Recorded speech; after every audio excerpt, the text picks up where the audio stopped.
How do I use the chess.com game review to improve my chess? This was a great question my student asked me, and he sought lessons because he was using game review and he just didn't understand what the engine was saying. I don't blame him. Neither does anybody. But it's a good question. So today I want to make a video going over two of his games. We're going to go over a beautiful win and a very not beautiful loss. And the way you view the engine when reviewing both games is different, depending on a win and a loss, depending on the game. So stay tuned for both. These are two great games to review. And yeah, it's a good question. Like I seek language classes. I take language classes. It's a lot about the work you put in outside the lesson. So learning how to use game review, I think, will greatly help your chess. It's like asking a rich person, how'd you become rich? They don't know. They don't say anything. Or they give you a fake story. So game review is a weird one, but we're going to delve into it. First of all, I recommend putting 5 lines on. 5 lines on. You hit the gear, the settings gear, engine, and then number of lines 5. So when reviewing, I like to see multiple lines because, the more the merrier, they say. And you see how everything says 0.05, 0.04, So this is what people don't understand. Anytime there's like a 0.1, 0.05, 0.2 deviation, I say that's negligible. The computer matters more for when there's a critical moment. For example, when there's 1 or 2 great moves and everything else is farly deviated in number. That's when it matters most. Okay, let's get into it. Also, my students should be playing rapid. I know blitz is fun, but rapid, the more time on the clock, the less luck-based the game. I say that as a person who falls into bullet wormholes sometimes, so hypocritical. B3, a weird opening move, Nimzo Larsen, and we have discussed the Stonewall Dutch. He ventured out on his own and played a D5 opening, so he's completely out of theory, but playing it like a normal Queen's Pawn opening. And right off the bat, you see F3, inaccuracy done by white. So during the game, you might see F3, you might be like, okay, that is a weird move. And right you would be. Why is it an inaccuracy? Well, when the pawn is on F2, 2 squares guard G3, right? When you push a pawn, you lose a defender on the square diagonal to it prior to it being pushed. So you see G3 is weakened and you see the king is open. You don't want to give the check, right? Let's say you're thinking, should I give the check? Should I not give the check? And then you didn't give the check, but after the game, you wanted to see if you should have. As you can see, Queen H4, here, of course, they only have 1 move. Doesn't really make sense. You just lose a tempo. So you can see the advantage turned from black to white. So that's not good. Tempo gain will help your opponent. So here you see C5, you see D4, you see a lot of things make you better. But bishop to D6 stands out. And this makes sense because, right, we weaken this diagonal. However, when reviewing the game, you didn't find it. You might be like, wait, but now I see F4, knight H3, G3. It's all relatively equal. Why would they not just take my pawn and win the rook? So then you might ask yourself, okay, let's review this. It can answer all the questions you had during the game. At bare minimum, it could do that, which is very, very useful. And you see, take with the queen, be more disrespectful, of course. It's a checkmate. So it's like that Carol Khan trap checkmate. And then, boom, right there you answered a question. Okay, he did not capitalize. He played C5, just bringing it into a normal queen's pawn opening. That's fine. And all these moves, you see, 0.3, 0.27, 0.08, King E7 is ridiculous. So here I would just look at the top 3 because those are the only realistic moves. You see, he likes knight C6, but you double up your pawns, good doubled pawns. Knight BD7 blocks in your bishop. I really like the move he chose here. I would not change this at all. He played bishop D7. According to the computer, it is the 3rd best move. But this looks, and then it says the best. Bishop D7 is the best. So that's also the computer. It doesn't even know what it's talking about. But I like this a lot because it gains a tempo, right? They bring out a piece, you bring out a piece. If they take, they do not bring out a piece, you bring out another piece. So you gain a move of development. You can be certain you gained a move of advantage in essence. So we get bishop takes, queen takes. Love it. Now, okay, knight E2. Now, you should be like, oh, wow. That looks like a pawn. But what if maybe what deterred him during the game is you could be like, okay, I didn't do this because bishop takes f6. But after the game, you could look, you can go a move further and be like, huh, e takes f3, an in-between move gaining a tempo on the knight that'll then hit the queen, and you're also threatening the bishop. So you can delve deeper and be like, oh, maybe I should have gone for this. And then you'll just be more open to ideas. It's like unlocking a realm in your mind that could potentially help in the future. Okay, d4, I don't think this should be deemed an inaccuracy, but it's because black could have won a pawn. d4 is a very good positional move because it closes out the dark squared fianchetto bishop. So game still roughly in the balance. We get castles, queen c7. That's an amazing move.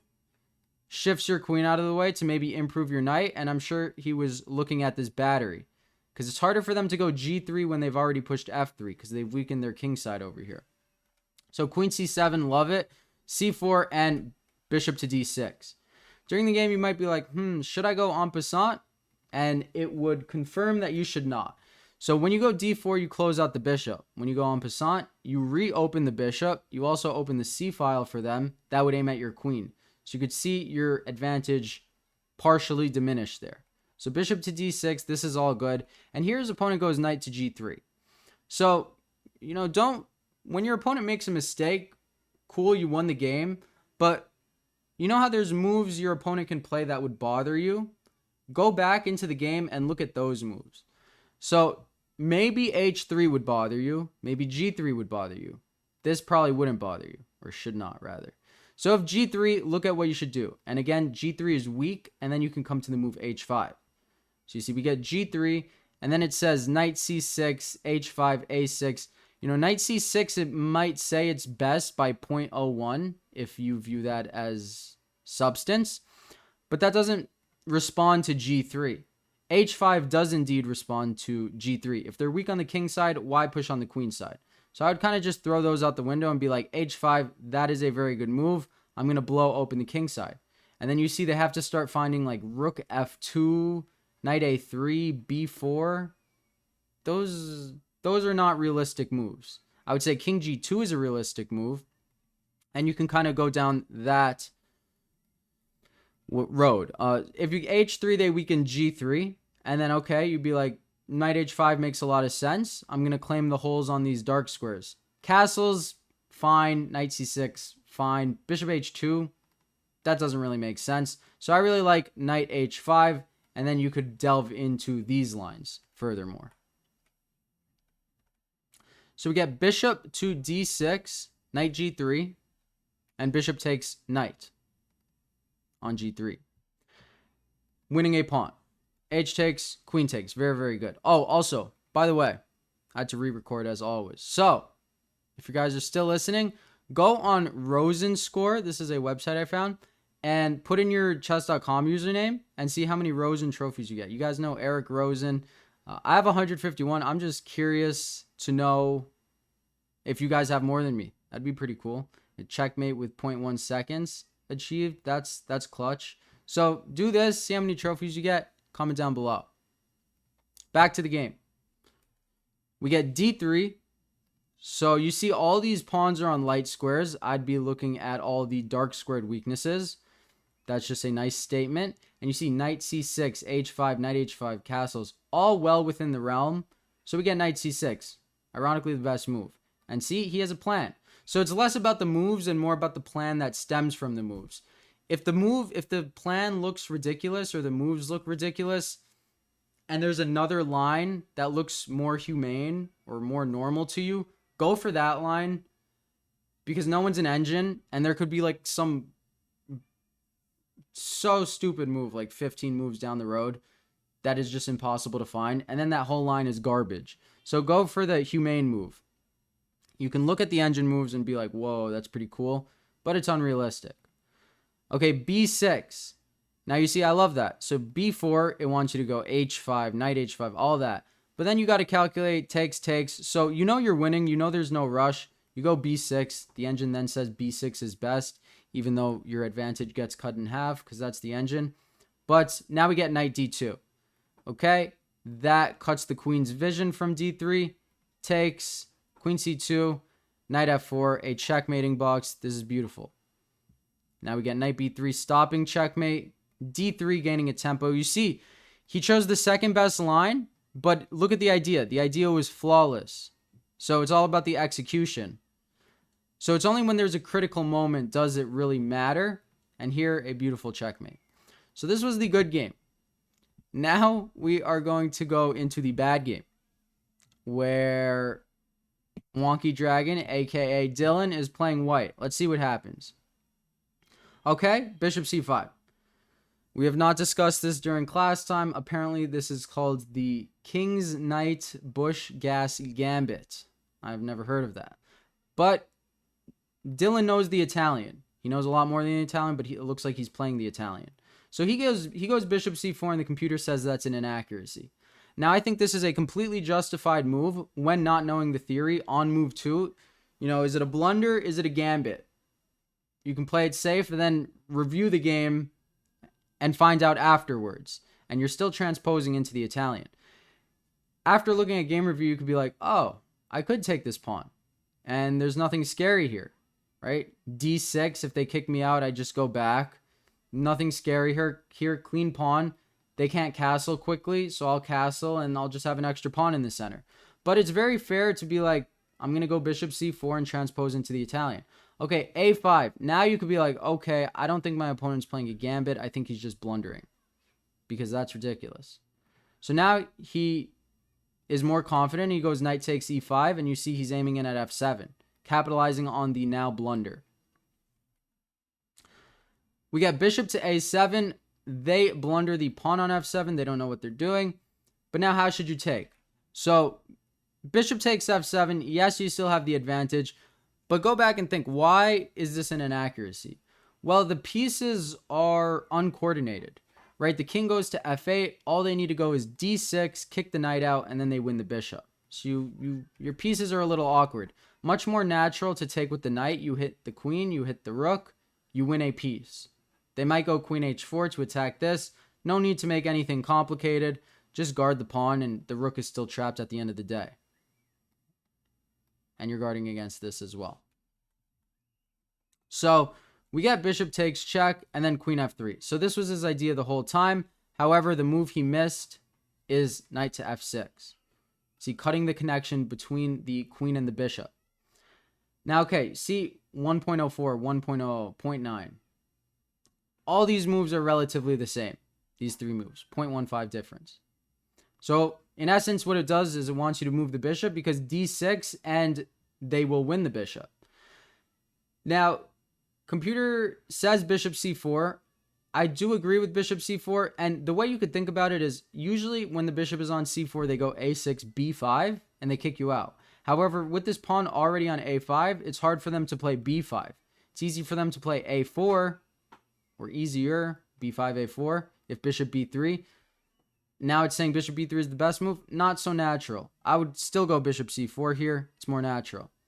And then you see the fifth line. White still has an advantage if g4. I don't even know what that is. I mean, it sees some stuff here that you're going to win and you're pushing, you're fine. There's no need to complicate when you're winning like that. So, okay, bishop takes, king f8, queen f3, knight f6. We get pawn d3. A blunder because of this idea, d6. See, d6, queen e7. d6 is much more natural. So, and black does find the best move. Okay, now we get knight to g6 check. So, here, it matters a little bit. Let's see, we get bishop to d5. Okay, that move semi makes sense. Bishop to c4, I still like. Castles, fine. I saw h3 before. h3 doesn't make a whole lot of sense, right? It doesn't want a bishop coming to g4, so it's saying give up the knight, but why give it up like that? But okay, I kind of like his move. Knight to g6. He wanted to damage the pawn structure. If bishop takes, knight takes rook. He damages the pawn structure. But what is bad about this for him is that it is hard to castle kingside now because black has the open h-file. So I would go back and run through the lines of bishop c4 and see how the game would have turned out if that. Now we get bishop to g4, hitting the queen. The queen has to move, and knight to c6. Black's position is better because although his king is on f8 and we have a semi-scary bishop, his pieces are much more developed, and his bishop is a very good piece on a7. We get bishop to g5. in inaccuracy. So this looks like a good move. So when you see it say an inaccuracy, I would delve into that. Okay, you get knight d4. That makes a lot of sense. But knight takes e4 makes way more sense. See, a discovery. You hit the queen, they hit the bishop. They win one of the two. And see, if queen takes bishop, you get queen takes, and you get a trade. So you can delve into those lines. You see black is much, much better. So bishop to g5, an oversight by white. So I would go back and be like, okay, maybe it was time to go h3. Maybe I should have just started developing. But all these moves are negligible in difference. It's not a critical moment. This was a critical mistake, but it was not a critical moment at the time. So whichever plan you liked, go with that plan. Or follow along that plan. Queen c8. Black doesn't catch it. He goes queen c8, setting up the battery. So if bishop takes knight, pawn takes, queen guards bishop. Logical move. Castle. Okay, castle is fine. See, there's a lot of pawn moves over here. I'd be a little scared to castle because of the open H file. I would feel like my king is a little under pressure. So I'd maybe pick a move here and delve into it. See, you could go f3, f4, h3, knight a3, knight c3. I would discard knight a3. Knight c3 looks natural, and that's the second best one. So I'd go down that line. And then maybe you could go f3 and castle queenside. See, a lot of it is a move order thing. Maybe the computer wants you to go f3 to castle queenside.